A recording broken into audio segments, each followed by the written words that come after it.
Bienvenue à vous qui nous rejoignez sur le mur, un mur où en ce mois de février, les membres de la garde de nuit sont essorés par un week-end entier de festivités autour du Fandival. Alors pour ceux qui l'ignorent encore, il s'agit d'un festival en ligne mené conjointement avec les fandoms de Harry Potter, La Roue du Temps et Le Seigneur des Anneaux. Et c'était des conférences, des tables rondes, des jeux, tout un tas de choses fort sympathiques. Et si vous n'avez pas encore rattrapé tout ça, eh bien la bonne nouvelle c'est que vous trouverez tout sur YouTube. Du coup, pour reprendre le podcast ce mois-ci, comme on était épuisé, il nous fallait un truc qui ne soit pas trop prise de tête, un truc, comme dirait Romain Duris dans Coupé, de rapide, pas cher et dans la moyenne. Aussi, nous nous sommes tournés vers les chips et les crushs, tous aussi douteux les uns que les autres. Et si vous ne savez pas encore ce que désignent ces termes, je n'ai qu'une chose à vous dire, bienvenue dans l'antichambre des 7 enfers, dans l'au-delà du mur de l'amour et du cul, dans une nuit sombre et pleine de terreur. Et pour discuter de tout ça, j'ai avec moi la crème de la crème des entremetteurs de la garde de nuit. J'ai nommé Eridan. Coucou les gens. Yoda. Bonjour à toutes et tous. Babar des Bois. Rebonjour. Nymphadora. Hello. Et oui, vous noterez qu'il est bien plus facile de rassembler des membres de la garde de nuit quand il s'agit de venir exprimer des passions douteuses, plutôt que lorsqu'il s'agit d'approfondir des théories sur Jon Snow. Voilà, une fois passé ce petit préambule, on va pouvoir commencer ce podcast qui du coup va traiter de sujets un peu légers. Donc si vous êtes un peu tout seul pour la Saint-Valentin et que ça vous rend triste ou juste que ça vous énerve, eh bien, je pense que vous êtes au bon endroit puisque cet épisode sort le 14 février. On commence par quoi ? On commence par les couples, c'est ça, d'abord, si je ne dis pas de bêtises ? Alors, on va commencer par les couples, parce que dans le principe de ce podcast, chacun va dire un peu qu'est-ce qu'il aime et les autres vont le juger. C'est un petit peu, je sais pas comment dire, le drag race du podcast de la garde de nuit, quelque part. Voilà, si jamais on ne fait que 2 vues sur ce podcast, on pourra vraiment dire, sachez, c'est terminé. Allez, on continue.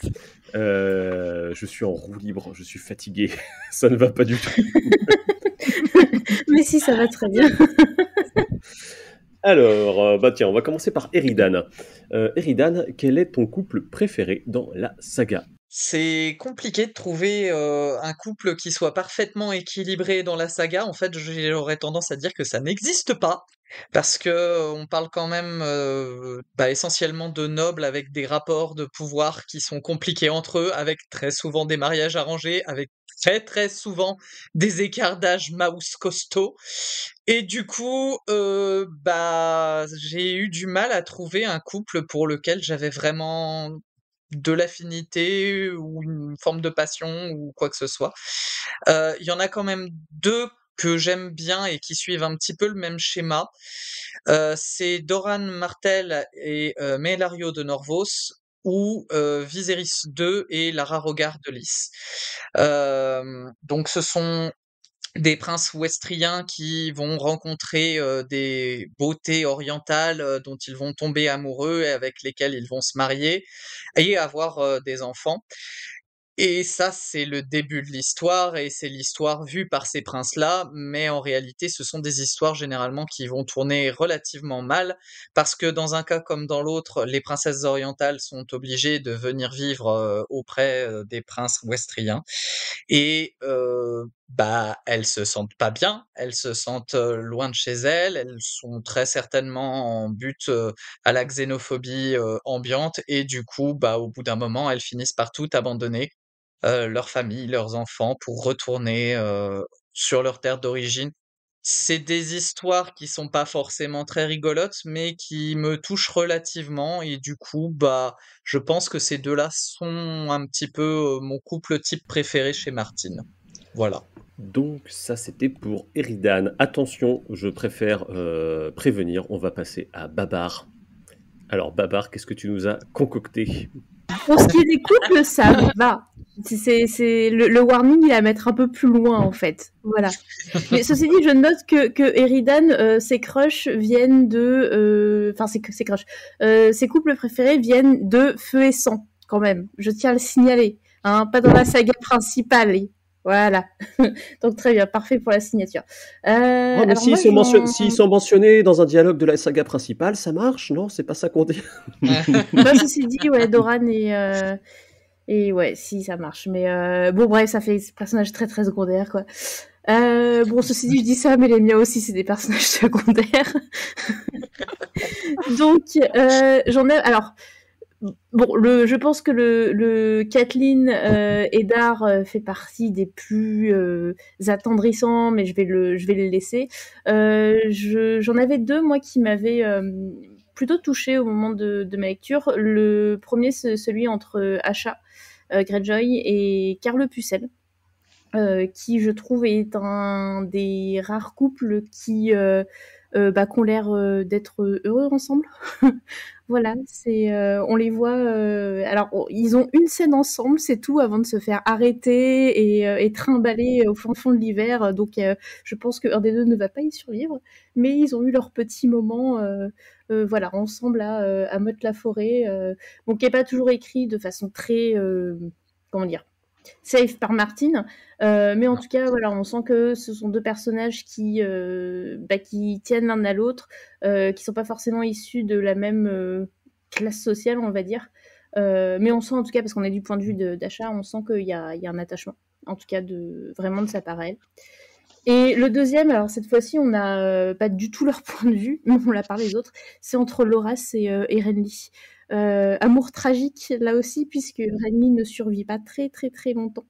Mais quand on revoit Loras, en fait, on sent que la colère qu'il ressent, c'est vraiment quelque chose qui révèle un attachement profond à Renly, et pas uniquement pour des questions de pouvoir ou autre. Donc probablement... alors, j'avoue que j'aurais bien aimé avoir quelque chose d'un peu plus explicite sur Loras Renly, mais dans le contexte de la saga, on va dire dans les années 90, quand Martin imagine sa saga, les couples homo, les couples gays sont pas forcément très courants dans les sagas.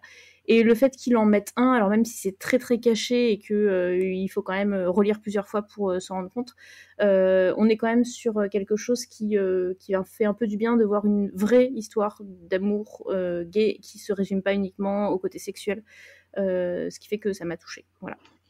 Et je crois, je ne veux pas dire de bêtises, mais je crois qu'on a de l'approfondissement là-dessus normalement. On a un article de blog là-dessus. Yoda, à ton tour. À moi. Monter sur la scène et exprimer ton amour pour ton préféré. Mon couple préféré, j'ai eu beaucoup de mal parce que j'ai l'impression que j'en ai pas, en fait, des couples préférés. T'aimes pas les couples. Pas les non, mais c'est quand même difficile, en fait, de trouver des couples dans le sens un petit peu classique de nos jours, en fait, des couples qui s'aiment d'amour et pour qui ça se passe plutôt bien dans leur couple. Franchement, voilà, ça court pas les rues. Et donc, moi, j'ai choisi Oberyn et Laria. Parce que je trouve que comme couple, ils fonctionnent plutôt bien, en fait. Même si c'est pas officiel, ils peuvent pas se marier, les pauvres. Mais voilà, j'aime bien leur côté un petit peu. On n'en a rien à faire de la tradition, on fait un petit peu notre vie comme on le veut, on a des enfants en mariage et c'est cool. Voilà, du coup, c'est deux personnages que j'aime bien, qui se sont bien trouvés, je pense, et qui fonctionnent bien ensemble, qui au moins ont une espèce d'équilibre dans leur couple. Voilà. Et donc, pour cela, tous les deux, je les aime bien. Et sinon, dans le sens un petit peu que je trouve mignon, c'est Sam et Vert. Que je trouve un peu choubidou. Même, je sais pas trop si leur relation est vraiment bien équilibrée, mais disons que dans tous les cas, ils se sont plutôt bien trouvés tous les deux à un plutôt bon moment de leur vie à tous les deux.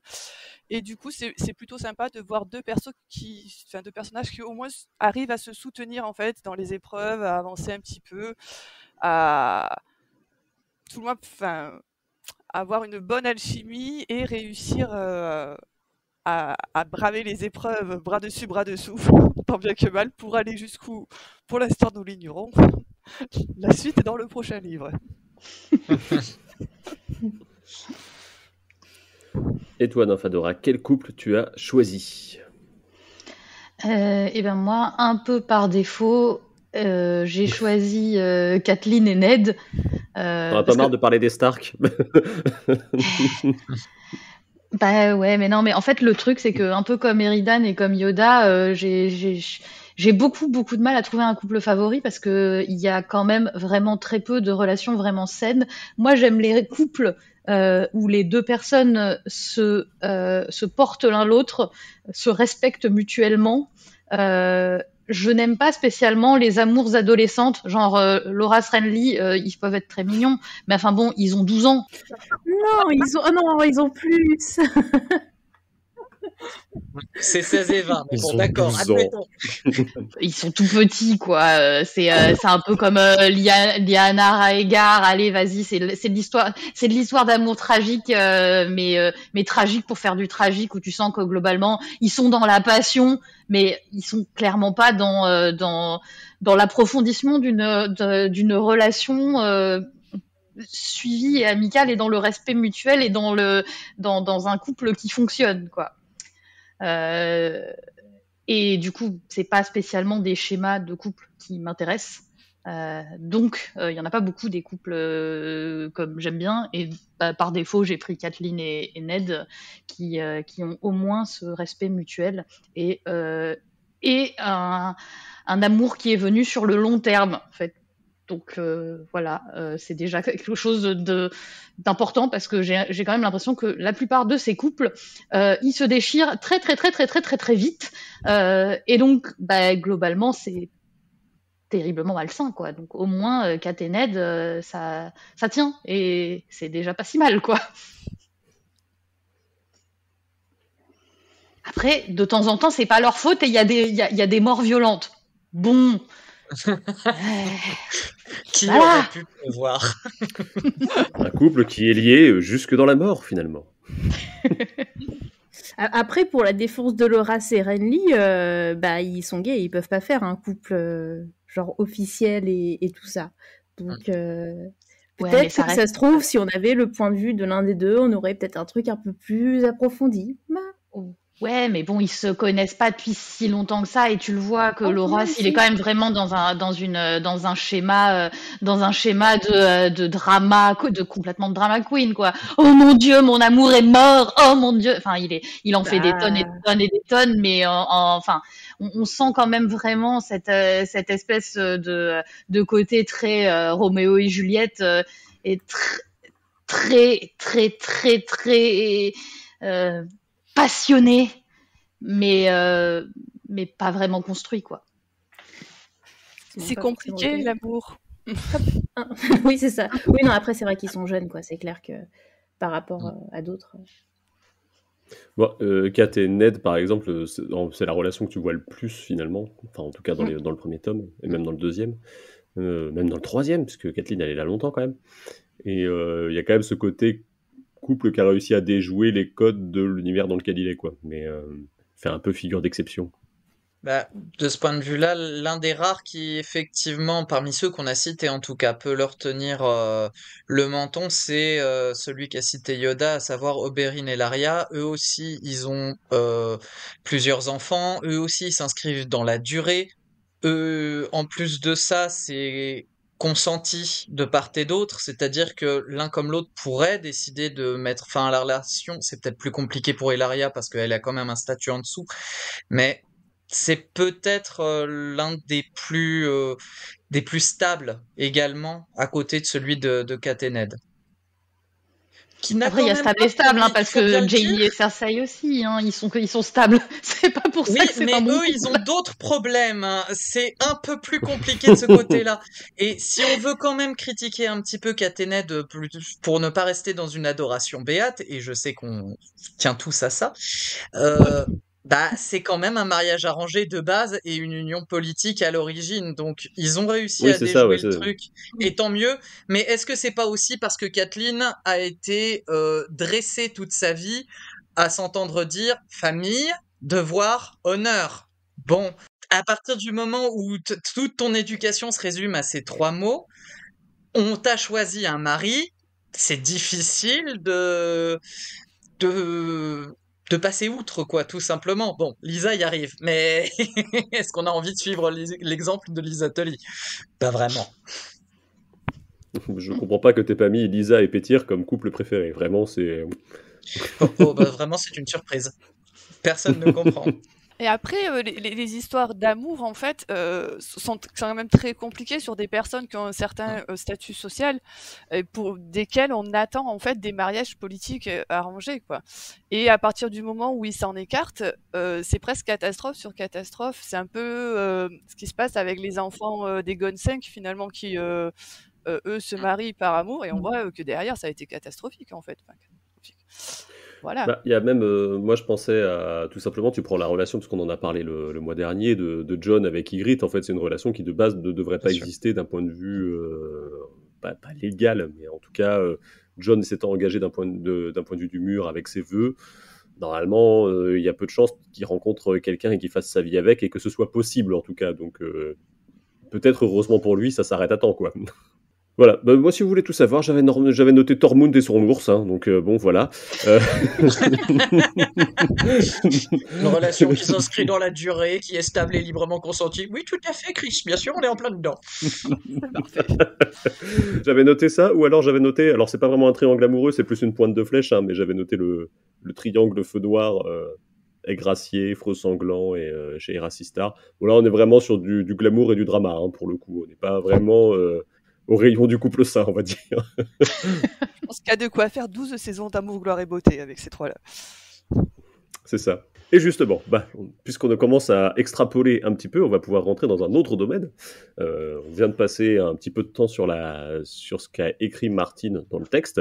On va donc passer à ce qui s'appelle le ship. Alors pour ceux qui ne savent pas ce que c'est le ship, ce ne sont pas ni des chips, ni des moutons. Est-ce que quelqu'un pourrait expliciter de quoi est-ce qu'il s'agit? Eridan? Eh bah oui, le ship, évidemment. En plus, comme chacun sait, je suis un très grand shipper, donc on est ravis. Le ship, en fait, c'est un terme qu'on va utiliser dans les communautés de fans pour évoquer des relations amoureuses, voire des relations sexuelles entre des personnages de fiction. En règle générale, on parle de shipping lorsque la relation n'a pas encore eu lieu dans les bouquins et que les fans l'imaginent et l'attendent. Ça donne généralement lieu à pas mal de productions, que ce soit des images ou des écrits, donc des fanarts, des fanfictions. Certains ships finissent par se réaliser dans les bouquins et des fois ça fait plaisir, des fois pas du tout, parce que c'est souvent pris comme du fan service. Et en termes de ship, vous allez vite vous rendre compte qu'il existe beaucoup, mais alors beaucoup trop de choses. Allez, on va laisser. Cette fois, c'est Babar qui va commencer. Alors moi, c'est l'idée m'est surtout venue en fait après la relecture que j'avais faite des chapitres de Jon pour préparer l'autre podcast, mais la relation entre Jon et Val. Qui est quand même là, je me suis vraiment demandé si j'allais les mettre dans les ships parce que en fait on est quasiment sur du pas très loin d'être du concret, quoi. Mais en tout cas on a deux personnages qui se tournent quand même méchamment autour, hein, au mur, et je les trouve un petit peu trop choux ensemble, avec bon, à voir comment ça donnera, parce que à nouveau en fait on est dans le même cas de configuration que Jon et Ygritte, c'est-à-dire que Jon en fait il a fait ses vœux, et donc c'est pas du tout une relation qui est possible, en tout cas tant qu'il est encore vivant, et il y a aussi le fantôme de Ygritte qui plane et auquel il pense en fait tout le temps, donc voilà, il y a ce côté-là qui pose question. Par contre, Val, on sent bien que elle s'intéresse pas mal à Jon. Donc, je mettrais Jon et Val. Et en deuxième, peut-être Brienne et Jaime. Je sais pas encore si je les ship vraiment ou si je préfère pas une relation entre deux chevaliers, en fait, peut-être inégale au début, mais qui finit par avec les deux personnages qui se mettent au même niveau. Bon, après, on sent que Brienne, elle est quand même un petit peu beaucoup attirée par Jaime. Donc, je ne sais pas. Alors, la série a donné la réponse, hein, mais j'ai pas aimé la résolution qu'elle en a proposée, à savoir Jaime et Brienne qui couchent ensemble et Jaime qui le lendemain fait « Au fait, salut, je me casse, au revoir ». La queue entre les jambes, bref. Exactement, c'était pas... Voilà, C'était pas très satisfaisant. Non, voilà, c'était pas super satisfaisant. Donc voilà, sur ces deux couples, à voir ce que ça donnera. C'est des couples qui, je pense, peuvent advenir quand on aura peut-être un jour un futur tome. Et en parlant de futur tome, du coup, Nymphadora, qu'est-ce que tu choisis, toi? Alors moi, j'en ai pris un qui est dans Feu et Sang, mon ship personnel. Euh, c'est Aegon le Conquérant avec sa main Orys Baratheon. Voilà, j'ai ce ship depuis très très très longtemps. J'ai cherché tous les. Je l'avais avant que Feu et Sang sorte. J'ai cherché tous les indices qui pourraient peut-être expliciter ça dans Feu et Sang. Il n'y en a aucun. Vraiment, ce n'est vraiment que dans ma tête. Mais je trouverais ça tellement stylé que Aegon est en fait en est rien à carrer de ses deux sœurs et soit dans une belle relation d'amour avec Orys Baratheon qui était a priori très très très proche de lui quand même. Hein. Mais voilà, bon, c'est vraiment dans mon headcanon. Il y a une superbe histoire d'amour entre eux deux. Est-ce que tu peux expliquer headcanon pour les gens qui ne sont pas habitués à cette terminologie? Alors le headcanon, c'est pareil, c'est dans les communautés de fans qui font beaucoup de fanfiction notamment. C'est les choses que tu t'imagines dans ta tête, mais en fait c'est pas du tout dans la saga, mais toi tu y crois dur comme fer dans ta tête. C'est comme ça et puis voilà nous on appelle ça faire une Sansa finalement. Un peu, ouais, c'est ça. Alors si vous ne savez pas à quoi ça fait référence, vous pouvez aller écouter les podcasts sur Sansa ou alors vous reporter à la théorie. Comment tu as appelé ça déjà, Nymphadora? Le souvenir d'un baiser. Et du coup, j'ai une question. Si ça se passe vraiment, est-ce que tu veux que ça se passe sur la chanson de Pink, You and Your Hand? Voilà, c'est tout pour moi. J'avais prévenu que ça allait être un peu border comme modération. J'y pensais aussi. Non, mais évidemment, mais justement, c'est d'autant plus spirituel et poétique, bien sûr. Bon, après, sinon, comme ship un peu plus mignon, j'ai aussi Bran et Mera Reed. Je trouve que Bran est quand même super choubidou dans le genre petit garçon qui en kiffe sur Mera. Alors clairement, je veux pas que ça se concrétise. Hein, on parle d'un enfant, mais j'aime bien son espèce d'émoi enfantin sur Mera. Je trouve que c'est un des trucs qui le rattache encore à cet aspect justement enfantin, comme il est tellement déshumanisé petit à petit. Je trouve que cette espèce de truc un peu mimi, ça a un côté charmant. Après, je veux pas que ça se développe plus que ça, surtout pas. Hein, mais voilà, son petit crush, je trouve que c'est un peu chou.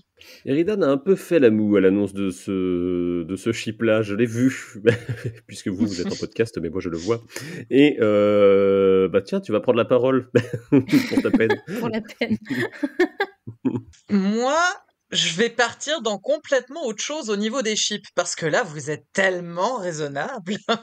Vous partez tellement d'éléments du texte pour aller vers des ships qui, en fait, sont presque possibles. Bon, à part Aegon et sa main, hein, ça, définitivement, non. Mais non, moi, Il serait parfait ensemble, ok? Moi, mon ship à moi, ce serait Jon Daenerys, évidemment, depuis le début. La chanson du feu et de la glace, les gars. Que veux-tu que je te dise? Donc, c'est évident que les deux personnages doivent être shippés ensemble. C'est normal, finalement. Même s'il y a rien dans le livre qui va dans cette direction. Non, mon autre ship, et là, je dois dire qu'en fait, c'est un ship, mais en plusieurs exemplaires.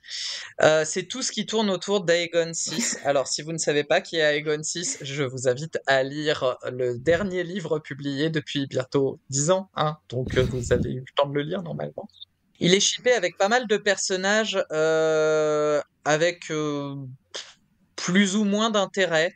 Mais en gros, il y a des images où il y a des histoires qui le ship avec Shoren Baratheon, avec Elia Sand, avec Sansa Stark, avec Arianne Martell. Donc Aegon VI, il pèse dans le monde du ship, ok?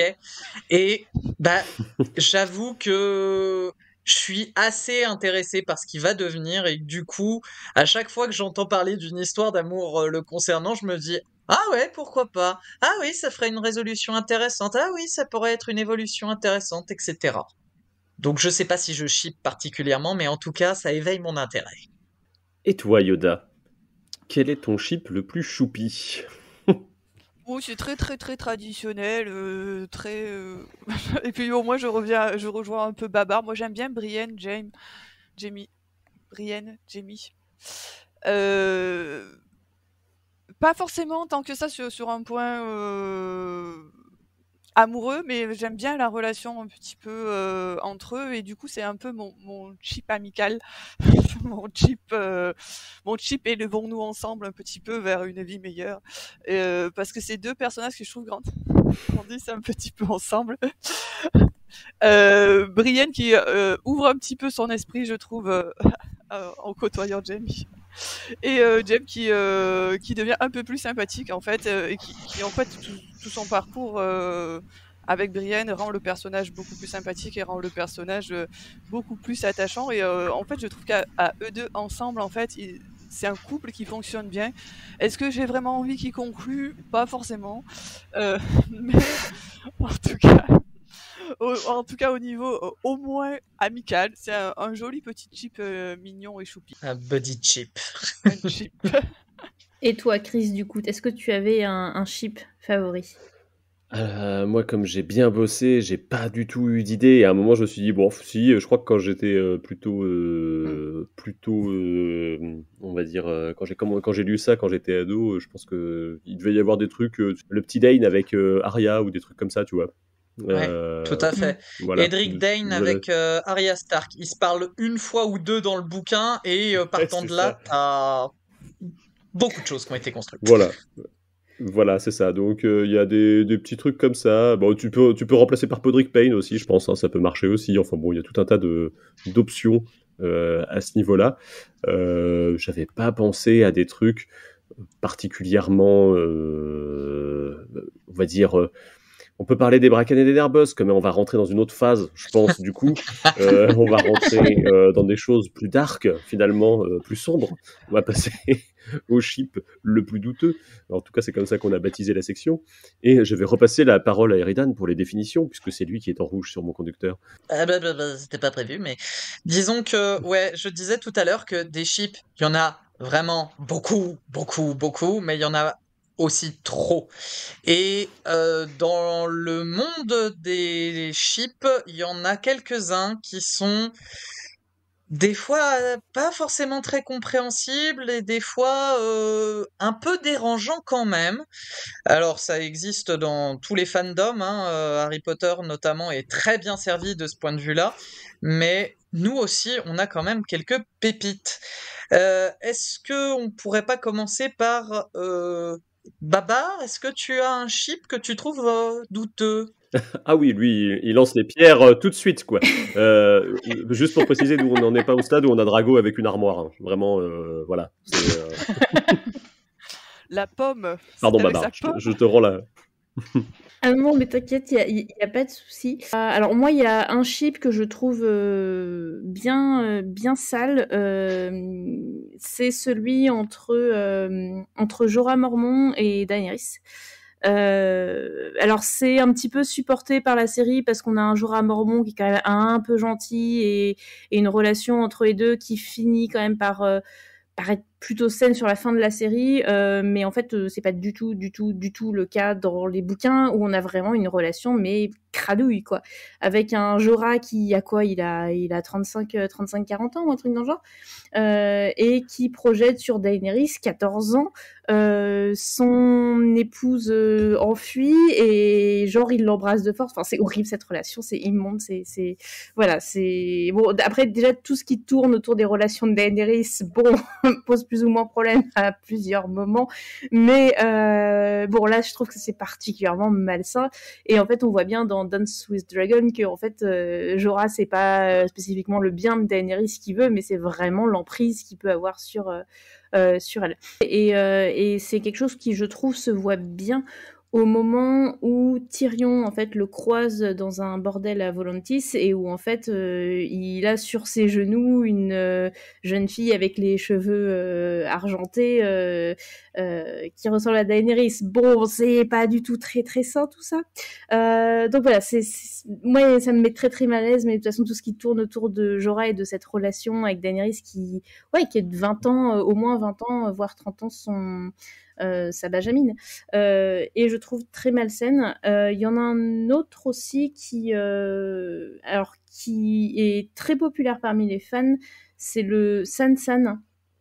Donc le ship entre Sandor Clegane et Sansa Stark et autant il y a clairement une relation entre les deux mais qui est plus dans le biais symbolique et protecteur, enfin en tout cas on a semi-protecteur de Sandor sur Sansa, on a écrit, il y a des articles sur la garde de nuit sur cette relation qui je trouve peut être intéressante d'un point de vue d'un point de vue symbolique entre les deux personnages mais d'un point de vue d'un ship, c'est-à-dire une relation sentimentale entre les deux, bon, Sansa se l'imagine, on n'est pas forcément sur quelque chose de très très sain non plus, avec une petite fille qui a 12 ans quand même au début de la saga, et Sandor Clegane, alors qui n'est pas forcément très âgé, mais qui est quand même un homme particulièrement mature, un tueur, et bon voilà, c'est pas forcément une relation qui est super saine.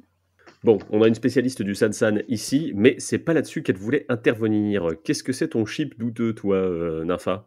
Alors moi, en fait, en préparant ce podcast, car oui, je l'ai préparé, j'ai tapé ship douteux Game of Thrones sur Internet et je suis tombée sur le Shipping Wiki Game of Thrones qui m'a ouvert un monde de possibilités.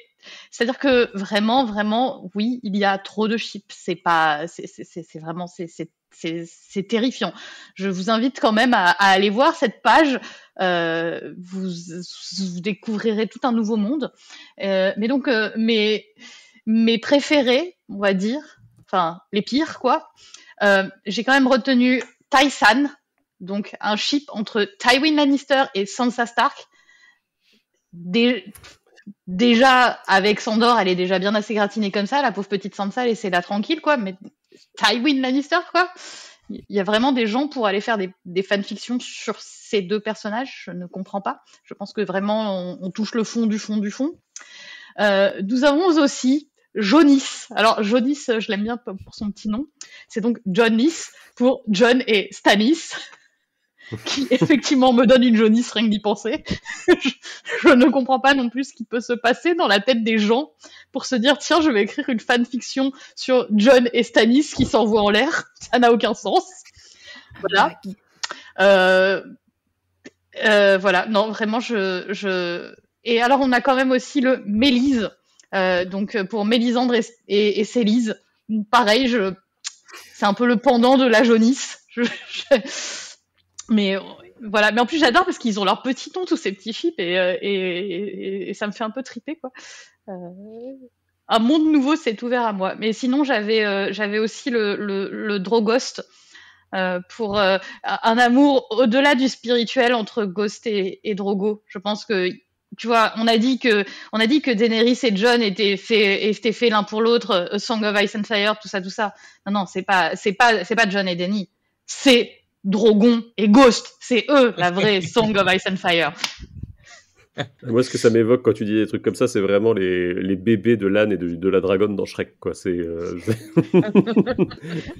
pas d'autre image. Trop mignon. Ça serait trop chou. Ce seraient des vrais dragons en peluche. Je confirme, hein, sinon qu'il y a des trucs qui sont chelous et qu'on aimerait mieux n'avoir jamais vu. À titre personnel, j'avais fait des recherches. Quand je cherchais des images pour la vignette des podcasts sur Sansa, j'étais tombé sur le Stansa, donc Stannis et Sansa. Je préférerais que mes yeux et mon cerveau aient oublié ces images.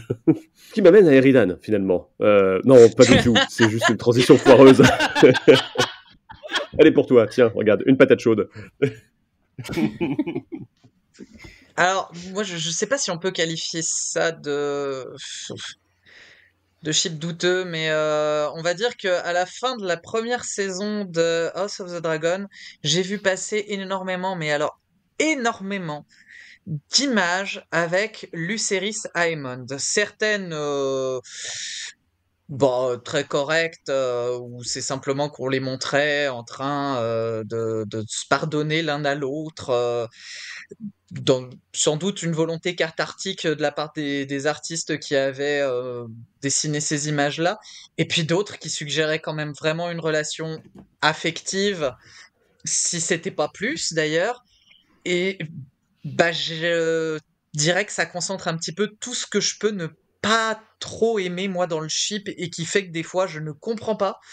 Déjà ils font partie de la même famille, alors je sais bien c'est des Targaryens, je sais bien Martin a ouvert vraiment les vannes vis-à-vis de ça, ok, mais non, moi ça, là-dessus il y a un petit blocage quand même.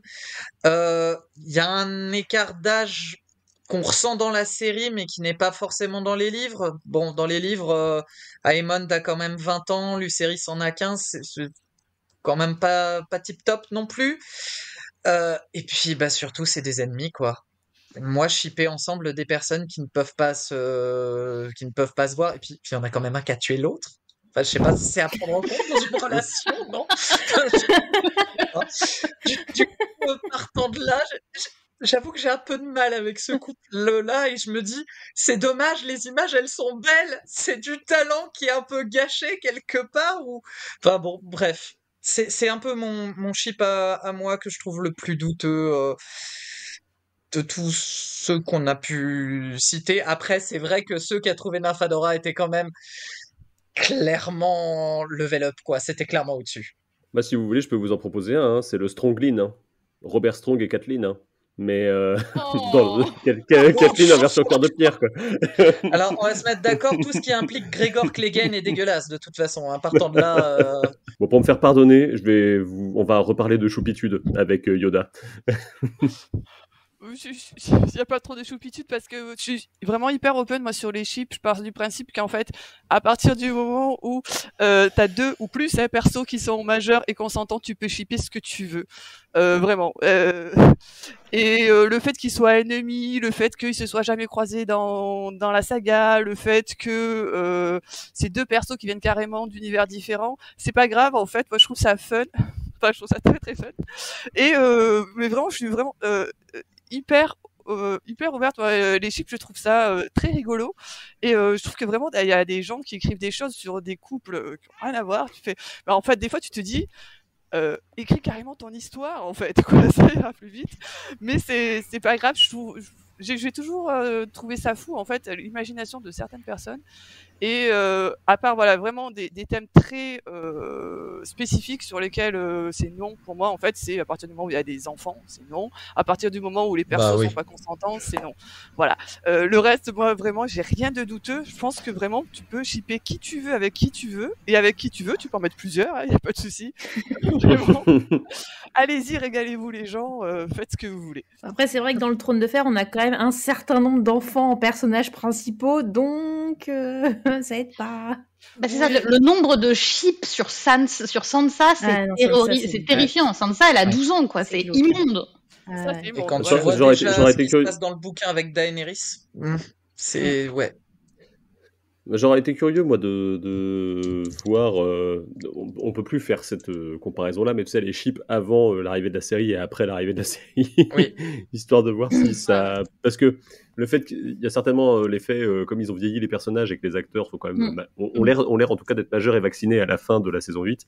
Il y a moins, on va dire, de retenue par rapport au fait de shipper certains personnages qui, pour nous, sont des gosses parce qu'on a l'image des bouquins, quoi. Non, mais totalement. Typiquement, c'est le cas de Arya et Gendry, hein. Où effectivement dans la série ils sont tout à fait, ils ont l'air d'être tout à fait adultes et consentants, et en fait ça faisait partie des relations qui avaient un peu choqué les gens. Alors c'était pas forcément super bien amené, mais bon, est-ce que c'est choquant dans la saison 8? Non. Mais en fait c'est parce que oui, on avait vu en plus Maisie Williams grandir, puisqu'elle était vraiment toute jeune au moment où elle avait été castée comme grandir, Arya c'est Stark. vite dit, hein. Oui, bah prendre un petit peu en âge, Non, pardon. bref, voilà. Mais non, du coup, voilà, c'est vrai qu'à partir du moment où pour le coup, ils étaient majeurs, aussi bien les acteurs que les personnages dans la série, hein, j'entends bien la série, mais je comprends que ça a pu au moins faire lever un sourcil à plusieurs, quoi. Et en parlant de lever les sourcils, du coup, on va s'éloigner un peu du ship et on va s'orienter vers un territoire tout aussi étrange, le territoire des crushs douteux. Est-ce que vous avez des crushs douteux? La réponse, je la connais déjà, puisque j'ai le conducteur sous les yeux. Mais maintenant, il va falloir en parler. Babar, c'est quoi cet amour pour... Vas-y, on te laisse le dire. Voilà, je savais, c'était bon moment. Oui, bah Euron, non, mais alors, comment vous dire? Comment expliquer ça? J'ai pas d'explication rationnelle. Tant mieux, j'ai envie de dire. Justifie-toi. Tiens, voilà ta paire de rames commence à ramer. Je vais aller rejoindre Gendry. Non, alors comment dire? Ça fait typiquement partie des personnages qui sont présentés comme méchants, machiavéliques et intelligents.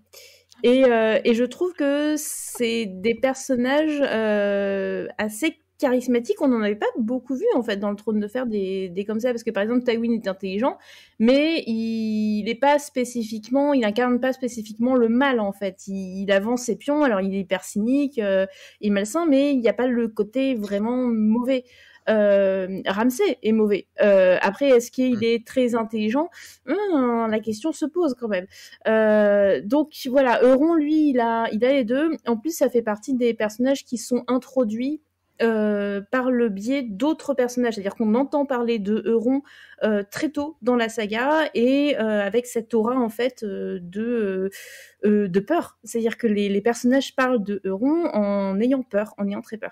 Et effectivement, au moment où il arrive, c'est donc au moment où il y a les états généraux des Fernets, où il arrive en fait comme ça à remporter la mise, mais de façon flamboyante. Je trouve que ça campe bien le personnage. Alors, peut-être que les chapitres futurs de Tuo, s'il reste en tout cas, parce qu'on a un chapitre qui montre Euron dans Tuo, alors je vais pas en parler ici, hein, puisque il n'est pas sorti, en plus on ne sait même pas s'il restera comme ça, mais je trouve que ça fait partie des chapitres qui en plus ont construit une aura malfaisante autour du personnage qui me plaît bien. Après, en vrai, c'est un personnage qui est absolument horrible, hein. Enfin, je veux dire, il n'y a pas il a aucune excuse.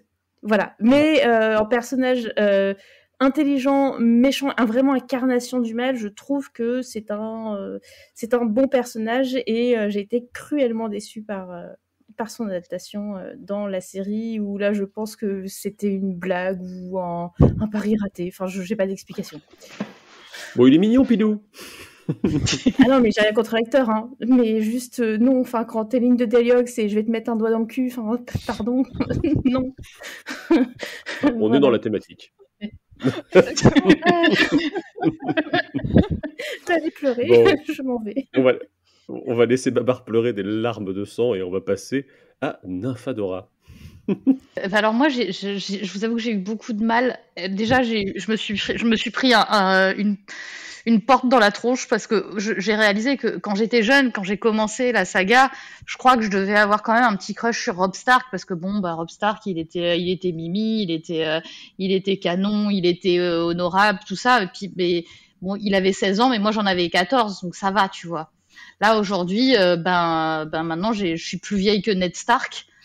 Donc maintenant je peux plus tout à fait crocher sur Robb, hein, voilà. J'ai passé l'âge. Mais bon, hein, ceci étant dit, la série télé et Richard Madden m'a quand même gentiment donné de quoi regarder quand même, hein. Merci Richard. Oui, puis ça se rapproche un peu plus quand même d'un point de vue âge, du coup. Mais donc, du coup, maintenant, il a fallu que j'update mes crushs et je vous avoue que du coup, c'est plus difficile. Et alors, en fait, j'en ai quand même un. En fait, finalement, en y réfléchissant bien, c'est Bélor, le beau roi Bélor, qui en fait est le seul Targaryen valable de toute cette histoire. Non, pas le bon roi. Non, Brise-Lance. pas le bon, mais non, mais Brise-Lance, le bon parce que bon moralement, pas le bienheureux. Mais non, pas lui. Oui, alors là, ça marche pas. Mais non, pas du tout. J'étais là, ça c'est la suite logique de Robb Stark, je comprends pas, je comprends plus là. Qu'est-ce qui se passe? Je pensais qu'on avait Paddington en commun. Mais non. Mais celui qui aurait dû être roi, celui qui était parfait, celui qu'on aurait tous dû avoir, mais pas celui qui était roi et qui était illuminé. Non. Le formidable roi qui défendit Duncan et qui était quand même un grand homme, le meilleur de tous les Targaryens. On a Maekar à la place. Voilà, désolé. Hein. Ouais. Le roi qui ne fut jamais. Bisous. Est-ce que du coup tu vas pouvoir chanter Baelor, t'es qui héros à mort, ton souvenir me poursuit encore? Je suis dans les chansons moi aujourd'hui, hein. On va pas se le cacher. Je suis dans les chansons, ce qui nous amène à Yoda. Toujours des transitions foireuses. Et toi, ton crush du tout? Babar parlait de personnages intelligents et charismatiques, donc évidemment Harris du Rouvre.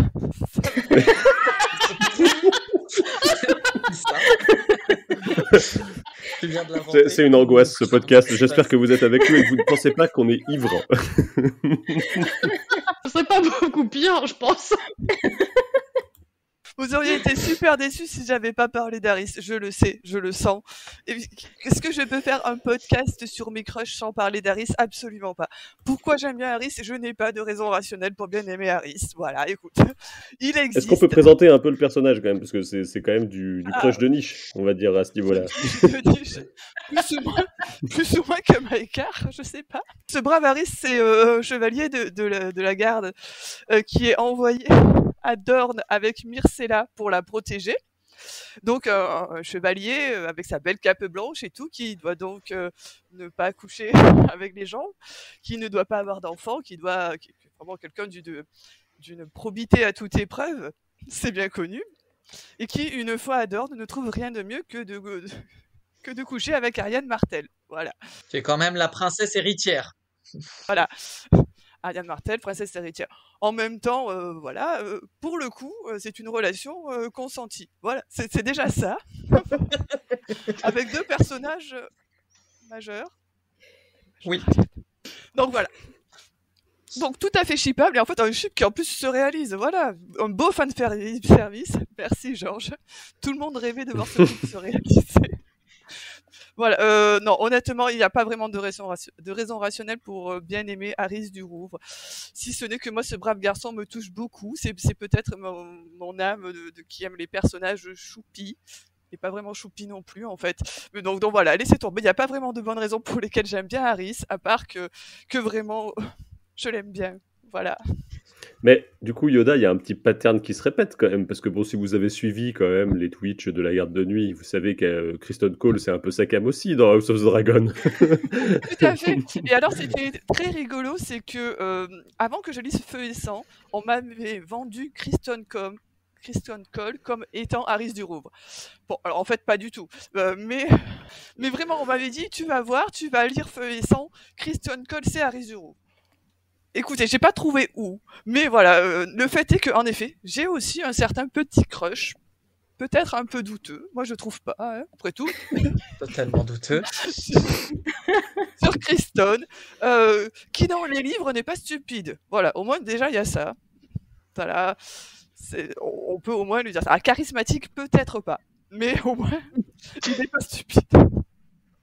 Et donc, sans transition, Eridan, je te ferai pas le plaisir de dire quelque chose de faux, donc je te passe la parole pour la suite. En fait, ça va être compliqué de justifier mon crush parce que comme pour tous les autres, en fait, tu te rends compte que là, on touche à quelque chose qui est très irrationnel. C'est que chacun d'entre nous va être porté, touché par l'histoire d'une personne en particulier à un moment en particulier. Et il n'y a pas de vraie bonne raison derrière. Je veux dire, les exemples qui ont été cités juste avant parlent d'eux-mêmes, j'ai envie de te dire.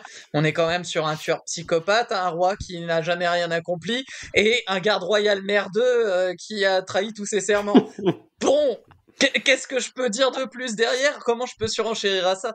Moi, le personnage qui m'a énormément touché à la lecture de Feu et Sang, c'est pas Jennarine, contrairement à ce que beaucoup de personnes croient. C'est Alyssa Velaryon, parce qu'elle incarne quelque chose qui me touche énormément. C'est une femme noble qui a toujours fait tout ce qu'on attendait d'elle, qui est la mère du roi Jaehaerys, et qui va devenir régente à un moment donné, qui se marie avec son protecteur, mais c'est pas vraiment par amour, c'est plus pour des raisons politiques. Et ce protecteur finit par se retourner contre son fils et sa fille.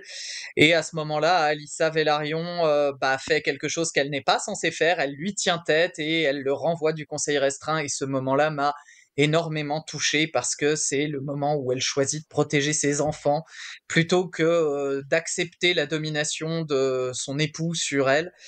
Et j'ai trouvé ça un peu trop super cool. C'est un peu la reine régente que Cersei Lannister aurait dû être et qu'elle n'est absolument pas. Et du coup, voilà, ce personnage-là me parle énormément et sa vie est une tragédie complète. Par la suite, elle est obligée de retourner avec ce mari qu'elle n'aime pas. Elle est obligée d'avoir des enfants avec lui. C'est d'une tristesse absolue. Mais voilà, moi, c'est mon crush à moi et je trouve ça hyper douteux de crusher sur quelqu'un comme ça. Et toi-même, Chris, est-ce que tu aurais encore quelque chose d'aussi douteux à nous partager?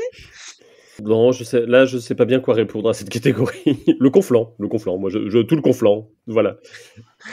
Oui, mais j'en ai pas un en particulier sur lequel j'ai un crush. Je peux pas dire que leur destin m'émeuve autant que toi avec Alyssa Velaryon ou Yoda avec Harris, par exemple. Je les aime beaucoup, mais c'est principalement parce qu'ils sont bêtes. Hein. Donc bon. On va donc passer à la catégorie suivante, le personnage avec qui tu passerais la nuit. On va apprendre des choses. Attention, on rentre dans quelque chose d'intime. Et c'est du coup Nympha qui va commencer. Ok, bah écoutez, là pour le coup, je me suis dit, on va faire simple, hein. C'est-à-dire que quitte à passer une nuit avec quelqu'un, autant passer une nuit avec quelqu'un qui sait ce qu'il fait, pour passer un bon moment, voilà, un moment où je suis sûre d'avoir une nuit efficace, où je monte au 7e ciel, et donc, Oberyn Martell. Je veux dire, un professionnel. Attention, cette cascade doit être exécutée par des professionnels. Oui, il a cet accent là, Oberyn Martell. Dans ma tête, il vient du sud, hein, donc vous ne pouvez rien y faire. Non, puis après, en plus, si jamais il ressemble à Pedro Pascal, je dis pas non, quoi, tu vois. Je veux dire, il sait ce qu'il fait, et en plus Pedro, bon, voilà, quoi. Écoutez. Mais c'est pas Pedro Pascal, justement, dans les bouquins. Je sais, mais c'est pas grave, Pedro l'a remplacé dans ma tête. Après, éventuellement, s'il pouvait ressembler à Henry Cavill, ce serait cool. Mais on peut pas tout savoir. Voilà, donc Henry Cavill a été placé dans ce podcast, c'est quand même. Oui, à ce niveau-là, je pense qu'il faut vraiment que les gens commencent à tenir des bingos, hein, parce que sinon, on va pas s'en sortir. Et toi, Yoda, du coup, puisque tu rentres presque dans la même catégorie. Exactement. Moi, dans la bonne lignée de Nympha, Oberyn, je rajoute Ellaria aussi, hein, parce que voilà, il n'y a pas de raison. Au moins, comme ça, on s'amusera beaucoup à 3. Voilà, il n'y a pas de problème. En effet, des personnes qui ont l'air de savoir ce qu'elles font, des personnes qui ont l'air efficaces, qui ont l'air de s'amuser, d'avoir du fun. Et Vraiment, vraiment, le meilleur compliment que tu puisses faire à quelqu'un quand tu passes une nuit avec lui, c'était efficace, hein, vraiment. Non, mais ils ont l'air... Droit au but, ok. Ils ont quand même l'air très fun, très open, très de bien s'amuser, voilà quoi. Et pour passer une nuit, après tout, qu'est-ce qu'on demande de plus que de bien s'amuser, de passer un bon moment, de s'éclater, voilà. Donc Oberyn et Ellaria, allons-y. Et toi, Babar, on est presque sur la même lignée, mais pas tout à fait, encore une fois. Tu rajoutes une troisième personne dans cette... dans ce duo? Alors, pour le coup, je rajoute Oberyn, hein, pour exactement les mêmes raisons. Alors, puisque visiblement je suis connue pour mes goûts douteux et mon amour du kitsch, j'aurais mis Daario aussi. Parce que la barbichette bleue, quoi. Voilà. Non, il a l'air de savoir ce qu'il fait aussi. Donc, écoute, hein, pour une nuit, franchement, je dis pourquoi pas. Et j'aurais peut-être rajouté Rhaena Targaryen. Alors, Rhaena Targaryen, c'est une... alors, on peut appeler... Oui, c'est une reine. Hein. Ça a été une reine Targaryen, sœur de Jaehaerys, qui avait un château, un dragon, et voilà, hein, banco, ça me va. Qu'est-ce qu'on peut lui demander de plus pour une nuit, finalement? Voilà. Non, mais elle avait un peu un tempérament aventurier et tout, donc franchement, voilà, je prends. Et si le lendemain, elle te ramène chez toi à dos de dragon, en plus, c'est cool. Ah, c'est classe, hein. Voilà. Franchement. C'est fête, j'avoue. C'est vrai que la marche de la honte, là, elle est pas trop honteuse. Hein. Alors, Je viens de capter quand Babar a parlé que peut-être que Rhaena, ça vient tout simplement du fait que Martine a un jour quelqu'un dire le mot reine en français et qu'il a trouvé que c'était cool pour faire un prénom. Bref. On va passer à quelqu'un qui a des réflexions plus intéressantes que moi sur le trône de fer, Eridan. Oui, alors sur ce sujet-là, je sais pas si je vais pouvoir être ni pertinent ni intéressant. Quand j'ai lu les bouquins il y a 10 ans, ma réponse à moi, ça aurait été Ariane Martel, parce que le tempérament de feu, elle aussi, elle sait très très bien ce qu'elle fait et tout ce qu'on veut. Sauf que c'était il y a 10 ans, et en regardant récemment quel âge elle avait, Ariane Martel, et elle a quand même 21 ans. Et du coup, moi, je les ai plus trop, hein, voilà. Donc, c'est un peu problématique, je trouve, de redonner cette réponse maintenant. À l'époque, ça passait, là, maintenant, plus vraiment. Alors, c'est vrai qu'Oberyn, voilà, ça, c'est un peu le choix par défaut de tout le monde, mais j'ai pas envie de faire comme tout le monde. Du coup, moi, allez, je vais la caser là, maintenant, tout de suite. Je veux bien passer une nuit avec Jen Arryn. Alors, clairement, c'est pas pour ce qu'on va faire dans le lit, hein, parce que je pense pas être vraiment son type. Mais je me dis qu'elle va avoir tellement de choses à me raconter, et c'est vraiment le personnage avec qui j'aimerais discuter toute une nuit sans dormir. Donc, allez, viens Jane, on va boire des coups ensemble, et ça va être sympa. Voilà, j'avais dit que ce serait pas très pertinent. Chris, est-ce que tu as mieux à proposer? Moi, je pense que je pense à Shah Greyjoy en vrai. Hein. Ça me semble être une bonne option pour une nuit. Moi, je me sentais un peu Karl quand même quand je disais le tome 5. C'est dans le tome 5 surtout qu'on voit Karl. Oui, c'est ça. Oui. Ouais, c'est ça. Du coup, voilà, c'est ma réponse toute simple. Alors, pour cette dernière catégorie, comme j'ai bien bossé, je vais passer la parole à Eridan qui va modérer cette partie-là. Voilà, à toi Eridan. Qu'est-ce que tu nous as préparé comme surprise? Alors, en fait, c'est pas moi qui ai tout préparé. Je suis reparti d'une proposition de mes vénérés consoeurs, et du coup, je vous propose un petit Kiss, Marry and Kill. C'est-à-dire que vous allez avoir 3 personnages tirés au hasard, lequel vous embrassez, lequel vous épousez, lequel vous tuez. Sachant que de temps en temps, vous allez pouvoir faire peut-être les 3 en même temps, ou pas du tout. Bref, on va bien voir. Est-ce que quelqu'un veut commencer?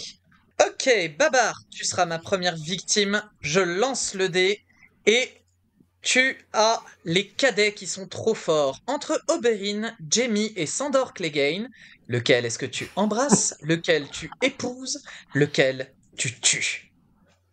Il y a de la réponse déjà toute faite, non? C'est clair. J'épouse Jaime, j'embrasse Oberyn et je tue Sandor. Désolée Sandor, mais... Eh bien non, Voilà. ça ne marche pas. Tu ne peux pas épouser Jaime puisqu'il est dans la garde royale, et il ne peut pas se marier avec toi, malheureusement. Ah, mais il y a des règles à ton jeu. Eh oui, il y avait des twists. Allez, on va passer à quelqu'un d'autre. Nympha, à ton tour. 14, tu as le choix entre les sidekicks, entre Braun, Davos Mervo et Vergris. Lequel tu embrasses, lequel tu épouses, lequel tu tues? Je pense que je vais épouser Davos. Et puis écoute, quitte à passer une nuit avec, quitte à embrasser quelqu'un, on va dire Bronn parce que Vert-Gris, ça marche moins bien quoi. Donc on va tuer Vert-Gris. Hein.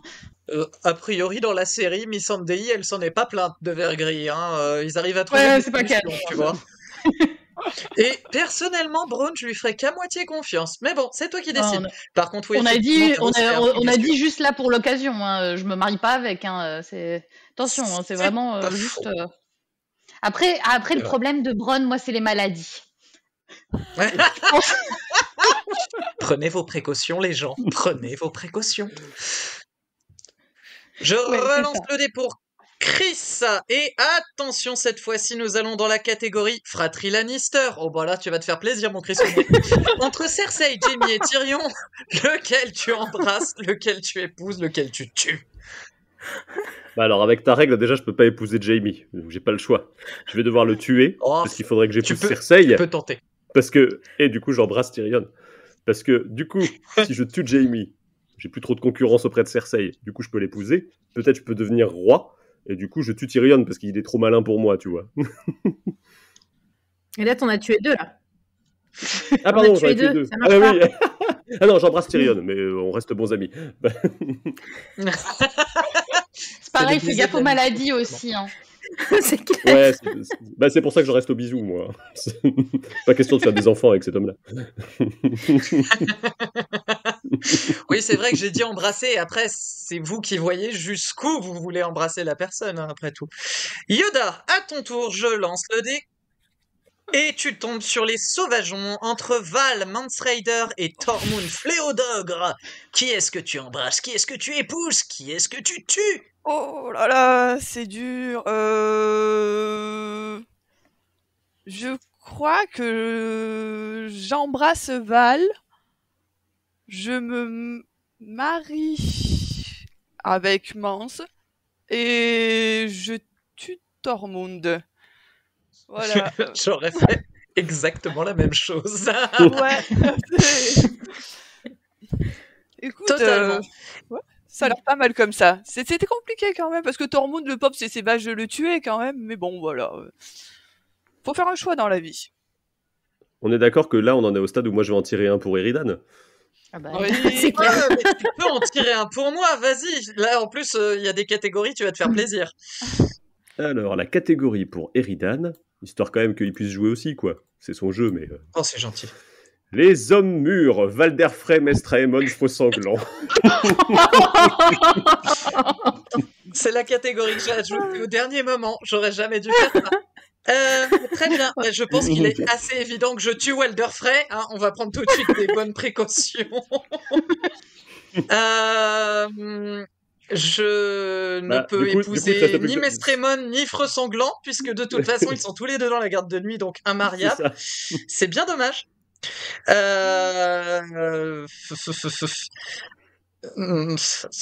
Je pense que je vais quand même dire à Mestremon de quitter sa chaîne de Mestre et de quitter ses habits noirs pour m'épouser, et que je vais faire une petite bise à Freux Sanglant parce que c'est quand même un arbre à un moment donné. On se marie pas avec un arbre, les gars. C'est juste pas possible.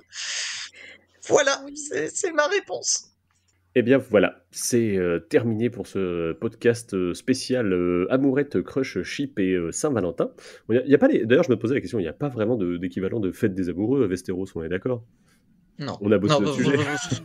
Pourquoi est-ce qu'on célébrerait l'amour à Westeros, voyons? C'est bon pour les îles d'été. Bah du coup, ce qu'on va faire, c'est qu'on va mettre le petit jeu d'Eridan, je pense qu'on le mettra en description du podcast, comme ça, si jamais vous avez envie de vous marrer dans vos soirées, vous aussi, vous pourrez l'utiliser. Et pour le reste, il ne nous reste plus qu'à nous souhaiter le bonsoir ou le bon matin, selon quand est-ce que vous écoutez, quand est-ce que vous regardez la vidéo, si vous êtes sur YouTube. Et du coup, portez-vous bien où que vous soyez. Et surtout, n'hésitez pas à nous dire en commentaire quels sont vos crushs douteux, ou enfin vos crushs tout court, hein, ça sera largement suffisant, ou vos chips douteux ou vos chips tout court, ce sera largement suffisant aussi. Et peut-être votre tirage aussi, hein, si vous aussi vous avez joué. Et venez commenter tout ça sur, je disais sur YouTube, mais également sur les applications de podcast, sur les réseaux sociaux, puisqu'on est sur Facebook, Facebook, Instagram, Blue Sky, entre autres. On a le Discord de la garde de nuit, il y a le forum de la garde de nuit, donc il y a plein de moyens de nous communiquer vos petites réponses. On se retrouve au mois de mars pour un podcast, on ne sait pas encore exactement ce que ce sera, mais ne vous en faites pas, il y en aura un. Et sur ce, à bientôt sur le mur.